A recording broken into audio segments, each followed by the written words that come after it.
네, 오늘 너무도 감사드립니다. 날씨가 오락가락하고 그래서 건강에 유의를 좀 하셨으면 좋겠고요.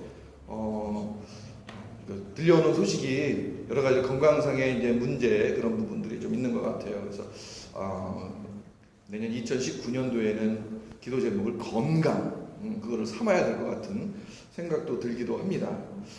어찌되었든 이 기독교라고 하는 우리가 지금 예배를 드리고 있는 이 모임들을 우리는 흔히 사랑의 종교라고 부르지 않습니까? 근데 왜 기독교를 사랑의 종교라고 불렀을까? 라고 생각을 해보게 되었습니다. 저희 교회 이름을 큰사랑교회라고 진 이유도 이 사랑에 대한 부분만 우리가 잘 이해하고 실천을 해도 우리 예수님을 믿고 하나님을 믿는 그 일들을 다 충분히 감당하리라라는 생각으로 큰사랑교회라고 이름을 지었던 것 같아요. 성경에도 성경 전반적인 모든 내용들이 어떻게 보면 사랑이라고 하는 그 단어로 축약이 될 수 있을 것 같아요. 하나님이 천지를 창조하고 그리고 죄진 우리들을 구원하기 위해서 하신 그 모든 역사, 그것이 바로 사랑이 아닌가 싶습니다. 바로 이것이 기독교이고 바로 이것이 기독교 정신이 아닌가도 싶어요. 그러다 보니까 우리는 그 사랑에 대한 어떤 그 갈구함이 또 사랑에 대한 오해 그리고 그 사랑에 대한 반대적인 입장, 사랑을 이해하지 못해서 발생되는 일들, 또 사랑을 너무 많이 주장을 해서 발생되는 일들을 우리는 경험을 하고 있는 것 같습니다. 그 이유는 사랑이라고 하는 개념이 너무 방대해서 이 어떤 사람이 얘기하고 있는 그 사랑을 반박할 수 있는 또 다른 사랑의 원리를 찾기가 쉽지 않다라는 거예요. 예를 들어서 어떤 사람이 어떤 사람을 좋아하는데 너무 극심하게 사랑해가지고 잠도 못 자게 하고 밥 먹을 때도 따라가고 그런 것을 뭐라고 그러죠? 스토커라고 그러죠. 근데 스토커도 어떻게 보면 잘못된 사랑이지만 그 사랑의 일부분이라는 거죠. 그 사랑하는 마음, 어떤 것에 집착해서 하는 그런 마음, 그 사랑의 본질은 있다라는 거예요. 물론 거기에 대해서는 반응이 그 상대방을 고려하지 않고 배려하지 않기 때문에 발생되는 일들로 사회적인 무리는 있지만 그 사랑의 개념, 사랑의 원리로 본다면 스토커라고 하는 그 부분도 사랑의 요소가 들어가고 있다라는 것입니다. 저는 그 사랑이라고 하는 그런 부분들을 어떻게 느꼈는지 아십니까? 군생활을 6년 넘게 하다 보니까, 교관생활을 하다 보니까 그 사랑이라고 하는 그런 표현을 이렇게 배웠던 것 같아요. 엄격한 훈련 속에서 그 초코파이 하나 살짝 교육생 뒤에다가 싹 놔주고 그리고 싹 이렇게 가는 멋있는 그 교관의 모습. 교육생들은 그걸 뭐라고 생각할지 모르지만 다 하나 놔주고 가면서 굉장히 그 사랑이 풍부한 사람으로 보여지는 그 뿌듯함. 이유는 훈련을 시키기 위해서 그 자비와 자량을 베풀어 줬더니 다치더라는 거예요. 다리가 부러지고 어떤 교육생들은 하늘에서 떨어지는데 낙하산을 펴야 되는데 낙하산을 못 피고 그냥 옷만 잡아 뜯어가지고 결국은 사망하는 일들, 어떤 그런 차이 때문에 훈련을 받는 사람에게 똑하게, 그리고 그 표현은 뒤에서 모르게, 그러면서 혼자 저는 굉장히 풍부한 사랑을 전해줬다 라고 생각을 했던 것 같습니다. 그래서 얼마 전에 뉴질랜드에서 그 교육생이었던 사람을 우연하게 만났어요. 그래서 이제 이런 얘기를, 저런 얘기를 하는 적이 있었습니다. 그 교육생의 그 이야기로는 전혀 사랑을 못 느꼈더라고요. 그냥 그 악독한 교관으로만 기억을 하고 있더라고요. 저는 그렇게 생각했지만 받아들이는 사람은 그렇게 생각하지 않을 수도 있다라는 것을 그때 알았던 것 같아요.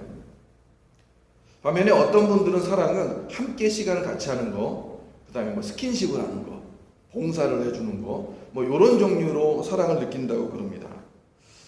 이런 사랑의 다양한 모습이 존재를 하는데 과연 여러분들이 갖고 있는 그 사랑의 모형은 어떤 것입니까?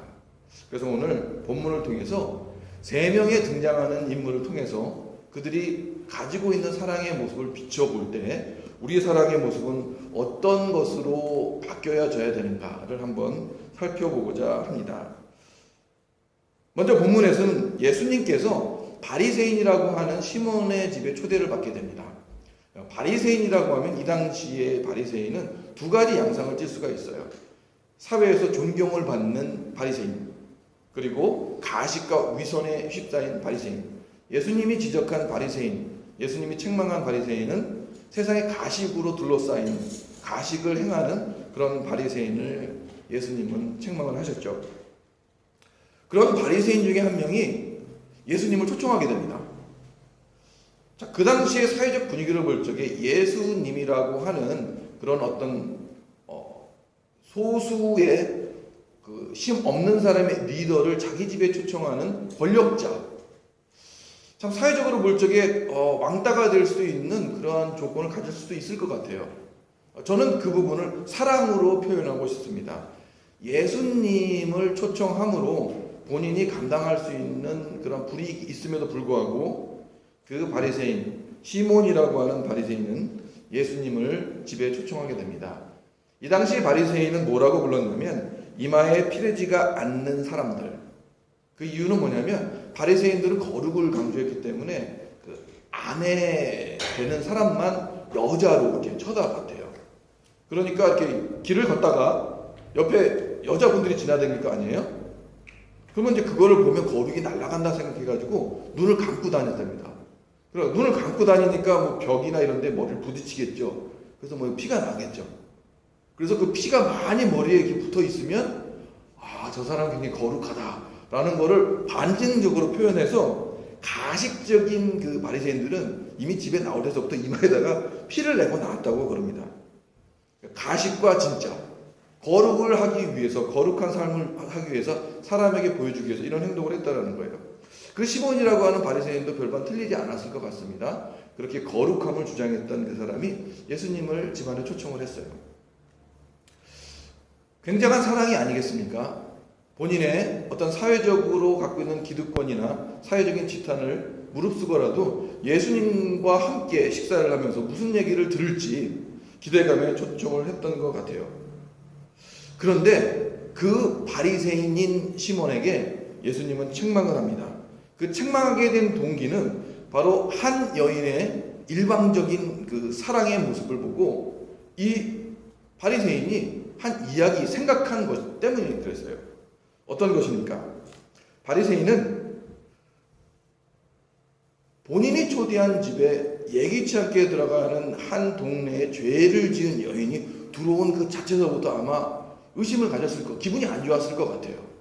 본인은 분명히 예수님을 초청을 했는데 그 초청된 그곳에 여기서 한 동네에 죄를 지은 여인이라고 표현되는 그 여인, 즉 바리새인과 함께 할 수 없는 부정한 여인이 그 자리에 동참했다는 것입니다. 참 이 용기를 가지고 예수님을 초청한 그 바리새인의 입장에서는 참 낙담이 될 수 있는 것일 수 있을 것 같아요. 우리들 용기 있는 사랑이라고 하는 것은 늘 어떻습니까? 그 결말이 좋아야 되지 않습니까?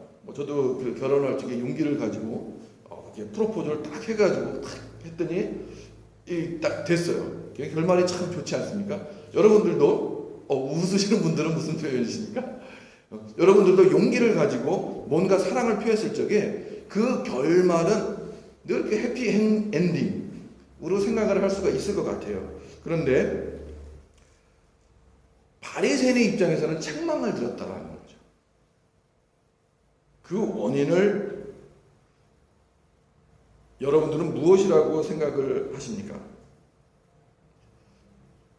바리새인은 예수님을 초청하는 그 사랑의 시발점을 성경에는 나와 있지 않지만 자신의 기준에서 생각을 했던 것 같아요. 주변이 아닌. 그렇기 때문에 그 안에 참석하고 있는 그 식사 자리에 있었던 그 분위기하고는 상관없이 예수님 그 안에만 초점을 맞췄던 것 같습니다. 우리 신앙인들도 어떻습니까? 우리들이 예수 그리스도를 믿는다고 하지만 실제로 우리는 예수 그리스도라고 하는 그 이름 한 분만 믿으면 구원이 될 거라는 그 믿음 하나만 가지고 많은 크리스찬들이 주변에 가장 가까운 이웃 그리고 가족들을 우리가 멀리하는 경향이 있지 않습니까? 예수님이 원하는 것은 과연 그런 것일까요? 예수님만 바라보라고 하는 그 의미가 모든 세상의 모든 사람들을 배제하고 나만 바라보고 따라라라는 것일까요? 과연 예수님이 우리 앞에 나와서 우리와 함께 식사를 나누는, 우리의 죄인된 몸과 함께 식사를 나누는 그 의미가 나만 바라보고 세상의 모든 사람들과는 절교하고 살라는 그런 구별된 삶을 원하는 것이었을까요? 바리새인처럼 머리에 이마가 터지도록 밖에 외부의 사람들이 나는 참 거룩하다라는, 착하고 선량하다라는 그런 말을 듣게끔 그렇게 표하는 그런 사람들이 그 주변에 있는 사람들은 고려하지 않고 예수님만 붙잡고 교회 안에서만 활동하는 그런 모습을 하기 위해서 하나님께서, 예수님께서 우리에게 사랑을 베풀어 주셨느냐는 퀘스천이 들었습니다. 여러분들은 어떻게 생각을 하십니까? 아마 여러분들도 그러한 예수님이고 그러한 하나님의 아들이라면 믿고 싶지 않을 것 같아요. 예수님께서 오신 목적은 예수님을 향해서 바라보는 그 시각 안에 같이 포함되어 있는, 예수님의 시각으로 투영되어 있는 그 사람들을 같이 함께 보고자 하는 마음을 우리에게 주신 것입니다. 옛날에 독일에 어떤 위대한 그 작곡가이자 피아니스트가 있다고 그럽니다. 그 이름은 그 프랜츠 리스트라고 하는 사람이었다고 그럽니다. 그런데 그 작은 그 시골 마을에 그 피아노를 혼자 연습해 있던 그 소녀가 있었다고 그래요. 그리고 피아노를 열심히 연습을 해서 마을 그 회관에서 피아노 연주회를 하려고 광고를 붙였답니다. 소외된 소녀였기 때문에 본인의 이름을 걸고 연주회를 한다 그러면 다 비웃을 것 같아서 그녀가 가장 존경하고 사랑하는 그 리스트라고 하는 그 분의 이름을 도용하기 시작합니다. 그리고 광고에 이렇게 냅니다. 그 리스트의 제자인 누구가 연주회를 합니다. 그런데 얼마 후에 큰 충격적인 소식을 듣게 됩니다. 그 리스트라고 하는 그 피아니스트가 그 마을을 지나가게 됐다라는 거예요. 그 소식을 들은 이 소녀는 너무 불안해서 잠을 자지 못했다고 그래요. 그리고 고백해야지. 그리고 만나주지 않을지 모르지만 그 피아니스트를 찾아서 갔답니다. 그리고 우여곡절 끝에 만나서 사실을 고백했대요. 리스트라고 하는 명성 있는 그 분의 입장에서는 굉장히 화가 날 일이었겠죠. 본인의 이름을 걸고 이거는 뭐 법적으로도 문제가 되는 부분이었을 것 같습니다. 하지만 그 리스트라고 하는 피아니스트는 그렇게 얘기를 했다고 합니다. 지금 그 소녀가 하는 그런 것은 굉장히 잘못된 일이지만 거기에 대한 벌은 나중에 내가 주기로 할 테고 한번 너 실력이 어느 정도 되는지 한번 해봐라. 그 위대한 피아니스트 앞에서 연주를 했으니 얼마나 떨리고 엉망진창이었겠습니까? 시골에서 혼자 독학으로 배운 실력이었기 때문에 그렇겠죠. 그리고 그 피아니스트 리스트는 몇 가지 조언을 해줬다고 합니다. 요 대목에서는 이렇게, 요 대목에서는 이렇게. 그리고 나가면서 이런 얘기를 했대요. 이제 내가 이렇게 가르쳐줬으니 너는 나의 제자다. 그리고 너의 마지막 그 3장의 연주는 너가 아닌 내가 스승이 할 것이다. 라고 이야기를 했답니다. 결국 그 소녀는 그 피아니스트의 그 사랑, 용기 있는 고백을 통해서 그 피아니스트의 사랑을 받고 세계적으로 유명한 피아니스트가 되었다고 그럽니다. 용기 있는 사랑은 무엇을 뜻합니까? 고백이 아니겠습니까? 우리가 가장 가지 못하는 게 무엇이겠습니까? 우리 예수님을 사랑한다고 얘기하는데 우리가 예수님을 사랑하는 데 있어서 가장 귀한 사랑의 말이 무엇이겠습니까? 바로 회개 아니겠습니까? 우리가 회개하는 그 순간에 예수님은 우리의 마음속에서 사랑을 느낄 거예요. 그리고 그 회개를 받은 우리 예수님은 더 큰 것으로 우리에게 보응을 해주신다고 말씀을 하십니다. 그런데 여기에 이상한 여인이 등장을 합니다. 바로 그 옥합에 있는 향유를 깨서 예수님을 맹목적으로 사랑하는 여인이 등장해요. 이 여인만 등장하지 않았어도 아마 바리새인은 야단을 맞지 않았을 것 같아요. 이 광경을 보고 아마도 이렇게 생각할 수가 있을 것 같아요. 과연 이 여자가, 이 죄인된 여자가 무슨 목적으로 예수님께 그 향유를, 그 비싼 향유를 발에다가 뿌리고 그리고 머리털로 발을 이렇게 씻겨줬을까? 그 향유의 가격은 신학자들이 추측컨대 1년치 성인 남자의 그 연봉이었다고 그럽니다. 그리고 그 향유를 담은 그 옥합이라고 하는 것은 뭐 확인된 거는 아닌데 그 수입품이었을 가능성이 크대요. 얼마나 귀했겠어요. 그리고 이스라엘의 전통에 있어서 그 향유라고 하는 부분은 불을 밝히는 목적, 그 다음에 소독하는 목적, 그런 것도 있지만 여인에게 있어서 향유는 그 신부가 돼서 신랑을 맞이하는 그 예물과 같은 것이었거든요. 근데 그거를 뭐 깼는지 뭐 성경에는 깼다고도 다른 복음서에서 나오지만 어쨌든 그것을 부어서 완전히 없애서 예수님을 섬겼다라는 거예요. 우리 신앙인들 중에서도 그런 분들을 발견을 합니다.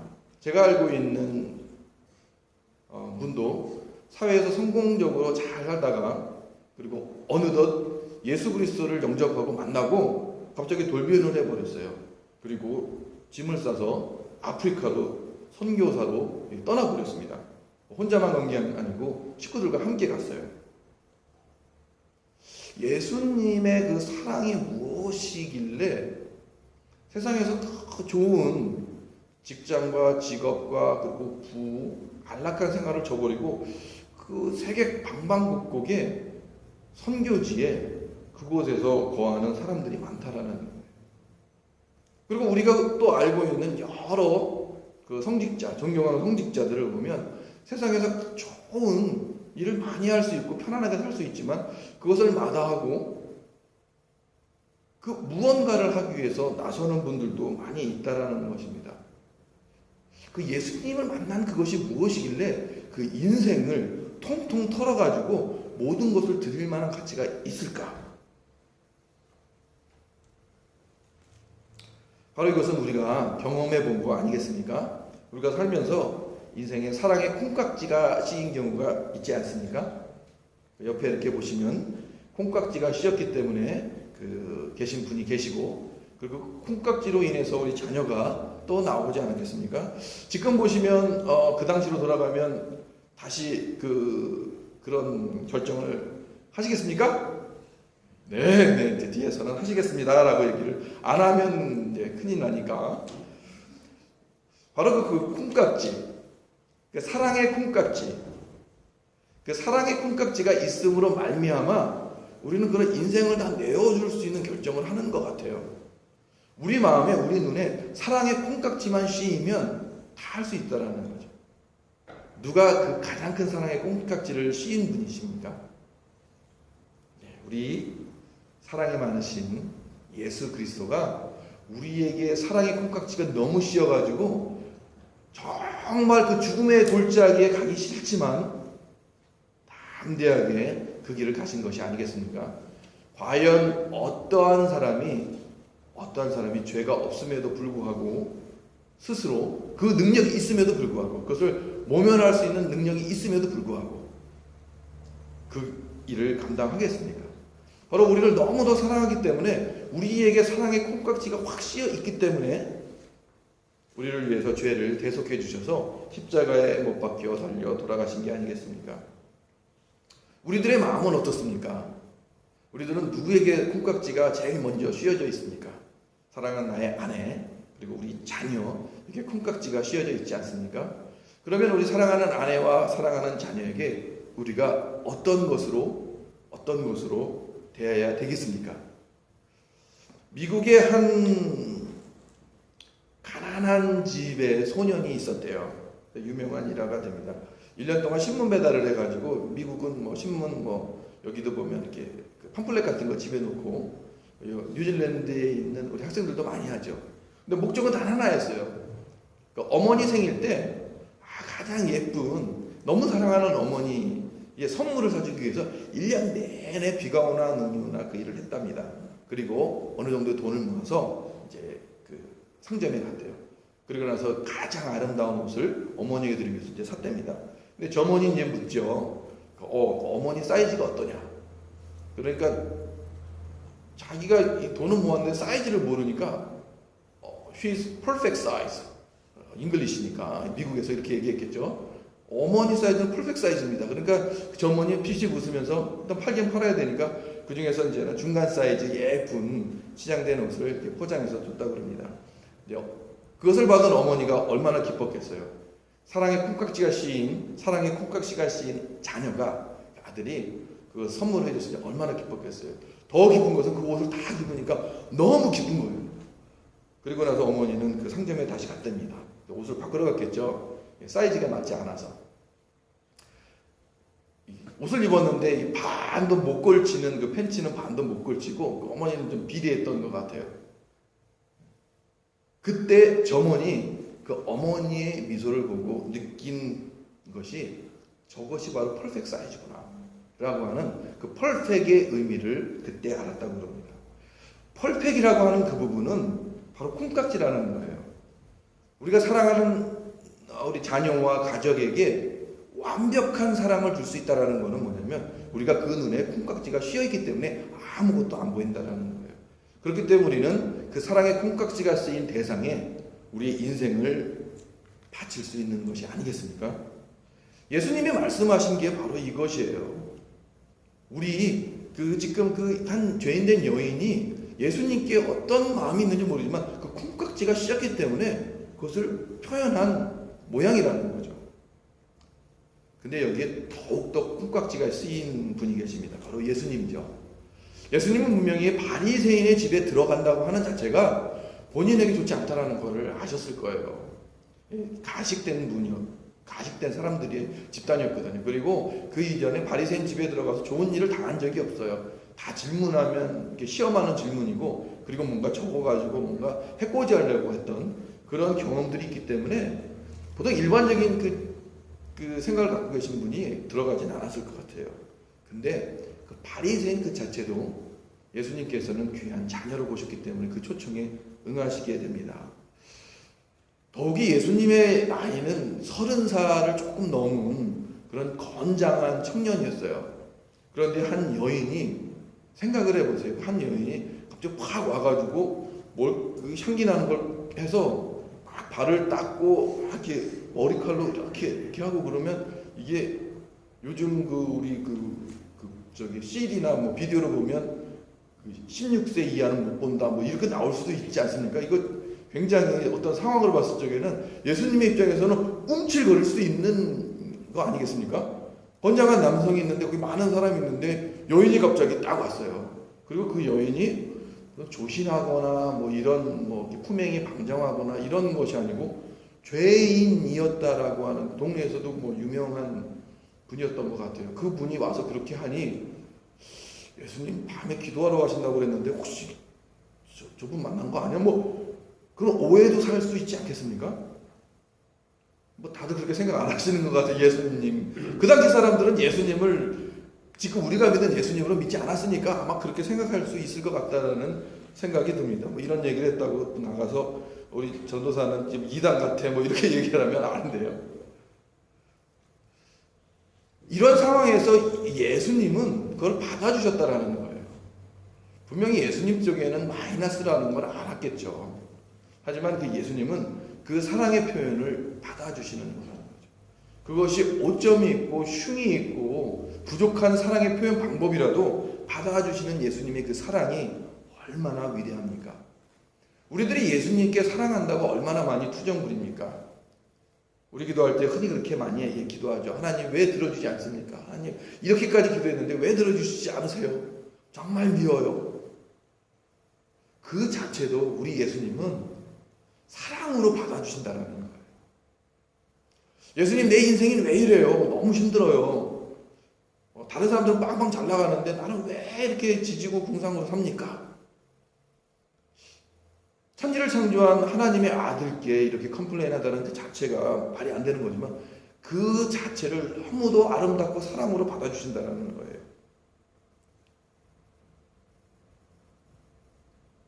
예수님의 사랑은 우리들의 잘못된 사랑의 표현 방법까지도 감싸 안는 그런 귀한 사랑이라는 것입니다. 그러니 우리가 그 사랑을 배울 때 누구의 사랑을 배워야 되겠습니까? 우리는 주변에 많은 이웃과 함께 삽니다. 그리고 우리 자녀를 키우면서 삽니다. 오늘도 우리 루안이가 이렇게 쑥쑥 자라는 걸 보니까 너무도 대견해요. 그리고 집사님과 얘기를 나눴습니다. 좆대가 예쁘지. 조금 더 지나면 더 예쁘지. 조금 지나면 더 예쁘지.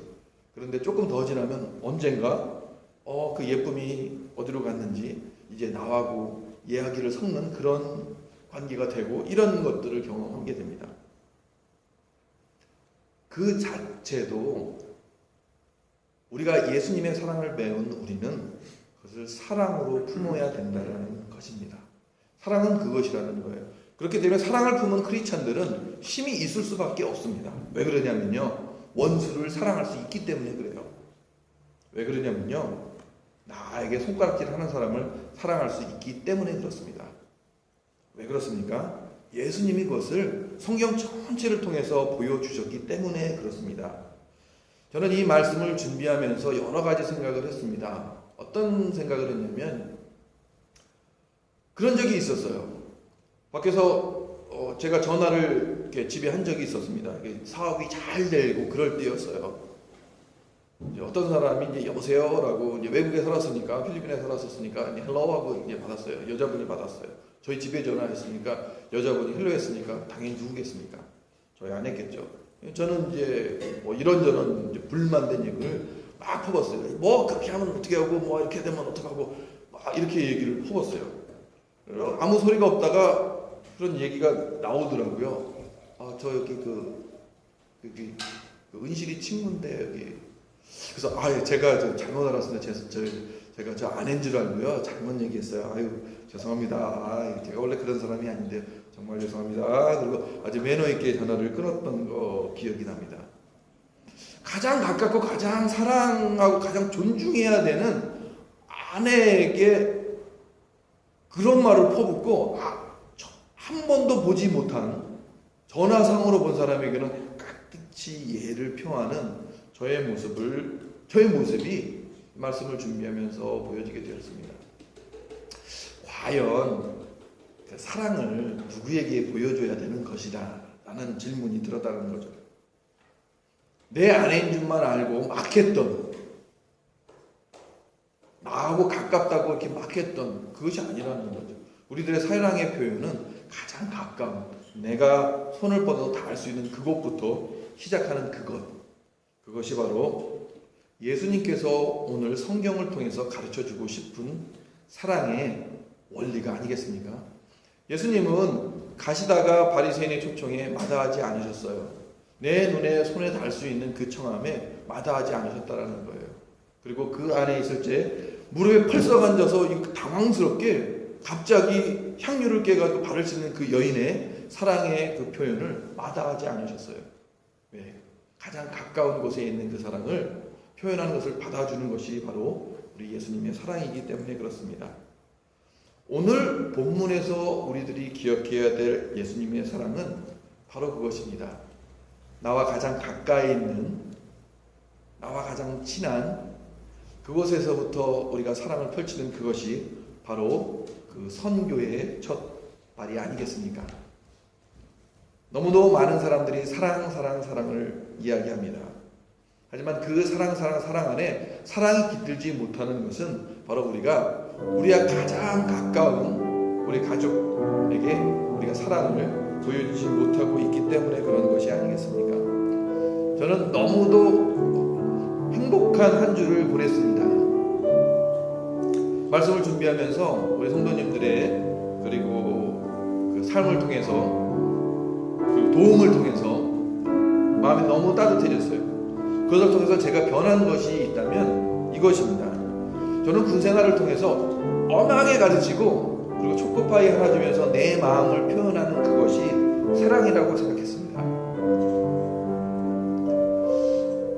근데 이 말씀을 준비하면서 사랑은 그것이 아니라는 것을 깨닫게 되었습니다.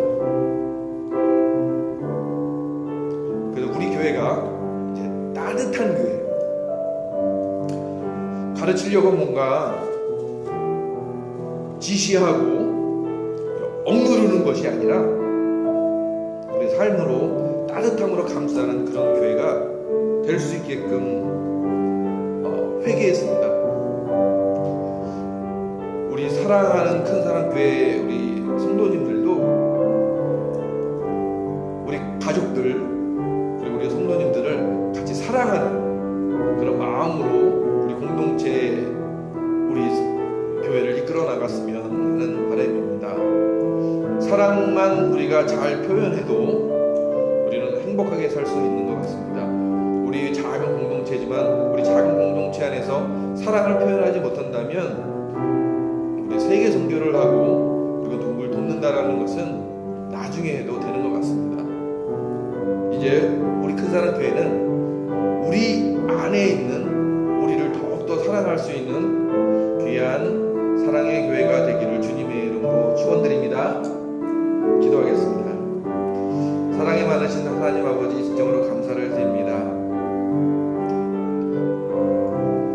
예수 그리스도의 사랑을 고백하고 증거함에 있어서 이렇게 많은 시간이 걸릴 줄 몰랐습니다.